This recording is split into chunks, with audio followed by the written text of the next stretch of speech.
In professional sports, we live under the common theory that it's all about how many superstars a team has. In many cases, that's true, but more often than not, it's all about the teamwork. We saw LeBron James, Chris Bosh, and Dwayne Wade form a super team with the Miami Heat that culminated in 2 NBA championships. Good for them. We saw the 2015 Denver Broncos win the Super Bowl thanks to John Elway, signing a ridiculous amount of talent to go along with his successful drafts. However, too many teams have spent too long worrying about assembling talent rather than focusing on chemistry and teamwork. I'm Justin Fraction, and today we take a look at 10 super teams who failed. And a big thanks to Johnny Fuller for suggesting this to us. Please feel free to leave us your suggestions in the comments section below. Number 10, 2004 Los Angeles Lakers. The Lakers were looking to add more to the dynasty formed by Kobe Bryant and Shaquille O'Neal. They signed Utah Jazz legend Karl Malone in the offseason, as well as 9-time All-Star Gary Payton. The Lakers won 56 games and ran to the NBA Finals, where they faced off against a Detroit Pistons squad that had no chance against LA, or so we thought. Payton struggled to work with Phil Jackson's offense. The players tried to do it all on their own, and the Pistons beat them in 5 games. This Lakers team was filled with Hall of Famers, but they still failed. Number 9, 2008 Dallas Cowboys. The Cowboys were coming off an impressive 13-3 season that saw them finish first in the NFC in 2007, but the New York Giants shocked them in the playoffs that year. So Big D came into 2008 with insanely high hopes of winning a title. Tony Romo was back with Terrell Owens and Jason Witten. DeMarcus Ware led an elite defense that added star cornerback Adam Jones in the offseason. Dallas also traded for Detroit Lions star receiver Roy Williams, and all looked well in Dallas. However, they struggled through the second half of the season and finished 9-7, missing out on the playoffs after the Eagles hammered them during a must-win game in Week 17. Number 8, 2006 Detroit Red Wings. Death, taxes, and the Detroit Red Wings winning another President's Trophy.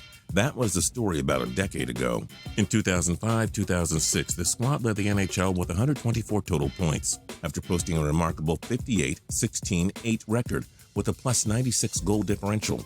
4 players scored 80-plus points, and Nicklas Lidstrom won the Norris as the league's top defenseman, and 8 freaking players scored at least 20 goals. But when all was said and done, Henrik Zetterberg, Pavel Datsyuk, Brendan Shanahan, and Lidstrom's squad were sent home by the 8th-seeded Edmonton Oilers in the first round. Number 7, 2015 Indianapolis Colts. The Colts came into the 2015 season with lofty Super Bowl expectations. This was a team that reached the AFC Championship in 2014. What could have gone wrong in 2015?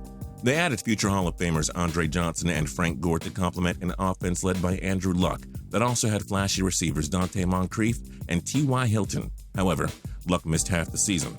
The defense couldn't stop a nosebleed, and the front office clashed with the coaching staff.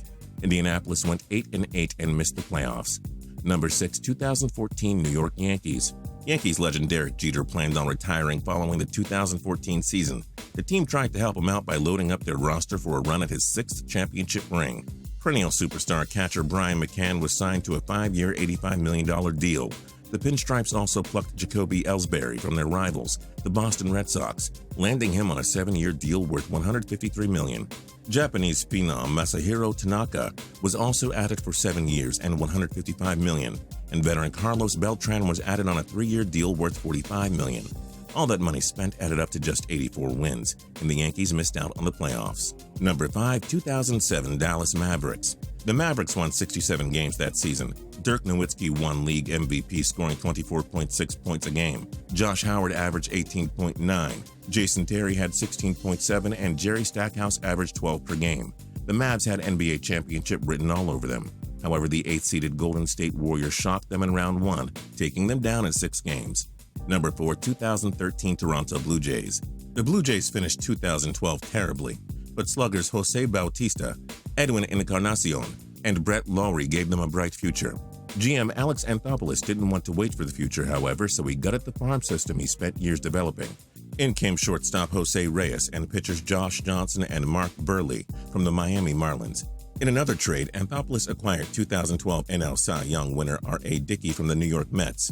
The World Series favorites finished last in the AL East with a 74-88 record. That sure didn't work out, did it? Number 3, 2013 Los Angeles Lakers.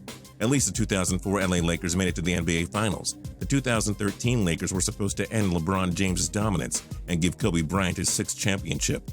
Ultra star Dwight Howard came to the Lakers to form a super team with Bryant, But the Lakers also added slick Canadian guard Steve Nash. 3 future Hall of Famers? Put us in, coach.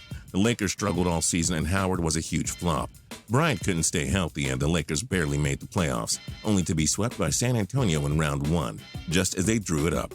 Number 2, 2004 Colorado Avalanche. The Avalanche were a powerhouse in the NHL's Western Conference for a long time. They won it all in 1996 and 2001 and added Pacific Division titles in 2002 and 2003, but they fell short of reaching the finals in 2003, so they loaded up on stars during the offseason. Joe Sakic, Milan Hajduk, Rob Blake, and Peter Forsberg were a scary combo as is, but they added future Hall of Famers Paul Kariya and Teemu Selanne, who took significant pay cuts to win their first ever championship rings, or so they had hoped. The Avalanche were inconsistent for large parts of the season and didn't even win the division. They did reach the second round of the playoffs, but the San Jose Sharks sent them packing in 6 games. And number 1, the 2011 Philadelphia Eagles. Aha!